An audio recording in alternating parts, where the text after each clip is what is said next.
Do you mind giving me a hand with this floor? What? That's good. Are you serious? Oh, I'm kind of busy. Rain check. I'll hold you to it. I'm free on the 7th. That's 7.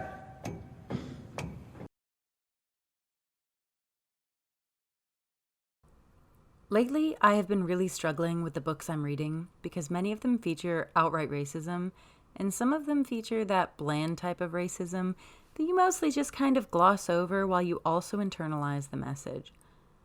Right now, my country is experiencing the effects of letting racism go largely unchecked for a long time. So I want to talk about how what we consume in media affects our perception of the world. I'm going to talk a little bit about some common things that are present in fiction, be it books or movies or TV or cartoons or really anything that is created for the entertainment of others, that can be internalized by the consumer and contribute to a larger current of racist beliefs. I'm focusing on some specific things here, but obviously these are not the only examples. And I apologize in advance for any language in this video that might make people uncomfortable. This is an uncomfortable thing to talk about, but we need to talk about it. So first, I'm going to talk about two major tropes, the Magical Negro and the white man's burden, and how those tie into the white savior characters. And then how those two things tie into real-life perception of real people all over the world. Much as I would love to delve into the depictions of goblin bankers who have long noses and love money, that's a topic for another time. Disclaimer up front, the existence of tropes is not inherently bad. It is how those tropes are used that makes them bad. The Magical Negro trope, boiled down to the basics, is the black or some other type of person of color who befriends the usually white main character and dispenses wisdom to them. If it's a woman, it will often be the sassy black friend who tells it like it is. It's either education or elimination. Now, if you're so foxy and old Chief's so dumb, then why does that hound get the fox on the run? Because he's got the hunter and the hunter's got the gun. Kablam! Elimination. Lack of education. If it's a man, they will generally be calm, well-spoken, and full of folksy wisdom. They exist only to help the white main character reach some goal, be it personal or a grand adventure. Think most roles played by Morgan Freeman in a movie. Or a Stephen King story where the white main character has a black person around who is stereotyped to hell and back and sometimes just sit there as a sounding board for the white main character to bounce their ideas off of.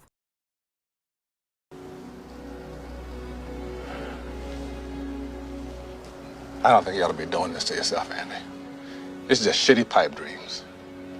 I mean, Mexico is way the hell down there, and you're in here, and that's the way it is. Yeah, right. That's the way it is. It's down there, and I'm in here. I guess it comes down to a simple choice, really. Get busy living, or get busy dying. Yes, I know I'm double dipping with Shawshank Redemption, but it is Stephen King and it is Morgan Freeman, and I would say that this role fits pretty well. This trope is even parodied in a Key and Peele sketch where two Magical Negro characters dueled over their right to educate a successful white man. The more garbage in the can, the better it feels to dump it all out. Hey, how did you... Sometimes things ain't really broken. It's the way we treat them that needs to be fixed.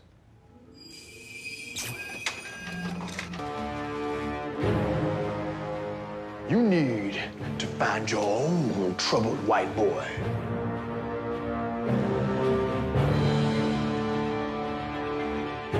I was here first.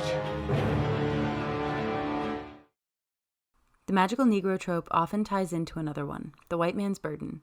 For this, I'd like to just quote the whole intro to the entry on TV Tropes. This trope is about a plot where an ordinary white character meets an underprivileged character of color. Taking pity on the other character's plight, they selflessly volunteer themselves as the other's tutor, mentor, or caretaker to make things better. This is a sister trope to the Magical Negro, but is not a direct inversion of it. While a Magical Negro is depicted as a supporting character to the protagonist, the rescuer is the protagonist in a white man's burden story. The white character is the one who gets all the character development, while the minority character's main purpose will be to advance that character development. The focus on this plot will be on the white character's saintliness rather than the minority character's journey. And while many Magic Negroes are depicted with supernatural or otherworldly abilities, the Samaritan in a white man's burden story will almost always be an ordinary person to make it easier for the audience to identify with. Think The Blind Side, Freedom Writers, The Help, The Trickster duology by Tamara Pierce, and just so many others. These stories feature the overarching feel of the white man's burden and also feature characters who are white saviors. From Wikipedia's summary on white saviors, the term white savior, sometimes combined with savior complex, to write white savior complex, refers to a white person who provides help to non-white people in a self-serving manner. The role is considered a modern-day version of what is expressed in the poem The White Man's Burden by Rudyard Kipling. In case you've never read the Kipling poem, or even heard of it before, it was written explicitly to justify colonialism. Specifically, it was written to encourage the United States to maintain control of the Philippine Islands after the overthrow of Spanish rule, which is a whole story and a half that U.S. schools don't generally teach their students about, because we do not come out looking good from it. I don't really want to repeat some of the things said in the poem, because I feel pretty nasty doing so. You can find the text of it online pretty easily, so if you feel like making your skin crawl, go for it. This type of character often presents as a chosen one who is very special because of their great compassion, or in the case of fantasy fiction, because they are picked by a god or were born with super special powers. They are put into a situation where they join the side of the black and brown people and are turned into heroes for rescuing these poor folks who couldn't do it themselves. Now, how does this affect real people? Well, it's difficult to really distill the effects media has on people without bordering on the video games make people violent type of discussion. And that's part of the problem. People internalize things without realizing it, and trying to have this conversation often leads to a knee-jerk reaction of, well, I play plenty of video games where I kill people and I've never killed someone, therefore media has no effect on people. The reason the most common stereotype of the bumbling professor is a lanky white man with glasses is because for a long time, that type of person were the only people who in real life could be scholars. If you just Google the word professor, most of the initial search results you turn up will look like this. Of the first 11 results in that search, one of them was a woman. The rest were white men. So when you need to quickly establish someone's character, you use those commonly understood characteristics of that type of person, which in turn reinforces the stereotype. We have stories about groups of people who need a white person to save them because for most of history, white people have considered themselves as these great forces of civilization and authority. We have even whitewashed religious figures because it is more palatable for a white audience to see a white Jesus saving all of these people rather than the darker-skinned man he would have been. There's a great video by The Root called How Jesus Became Widely Accepted as Being White that really goes into detail on this. I'll put a link in the description in case you're interested in watching it. And I recommend you do. The social learning theory states that learning process and social behavior can be acquired through observing and intimidating others. And in a world consumed by media, that includes observing what we read and what we watch and what we play. By not allowing marginalized people to be the heroes of their own stories and instead relegating them to the supporting character to a white savior, we reinforce the idea that those already marginalized people were incapable of acting on their own. They needed this white person to come in and save them. And that in turn reinforces in the minds of white viewers that they are the heroes of the story.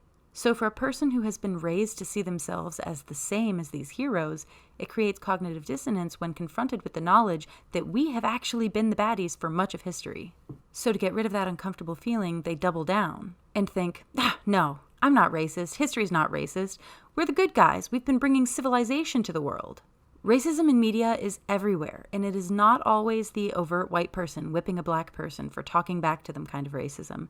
Sometimes it's as subtle as the influence of minstrel shows in Dr. Seuss's The Cat in the Hat.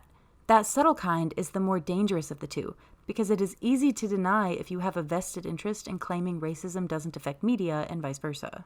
And to be absolutely clear, when I say subtle, I mean subtle to the person who hasn't experienced that type of thing their whole life. For someone used to experiencing racist comments or being fetishized for the color of their skin, the main character of House of Night, referring to herself as exotic and mysterious for looking the part of her Cherokee heritage, will probably jump right off the page for what it is.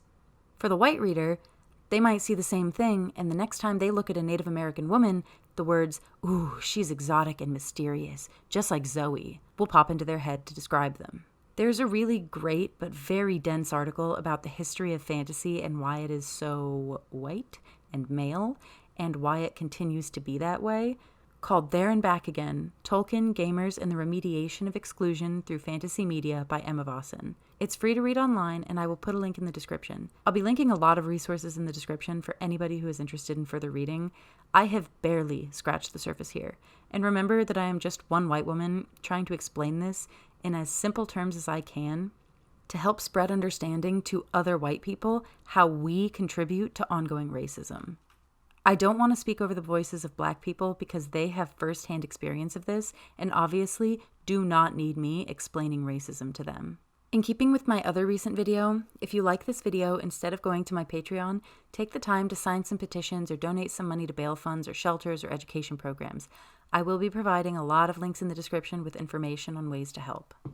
A huge thank you to my friend Chanel, who looked over this script for me and helped me a lot with resources, and has also been instrumental in educating me on racial issues in my adult life. Thanks also to my patrons who are helping me pay my bills right now: Mary Doc Brandybuck, Ms. Psycho, Amy Chu aka The Doctor, Lord Butterbutt, and Bruce.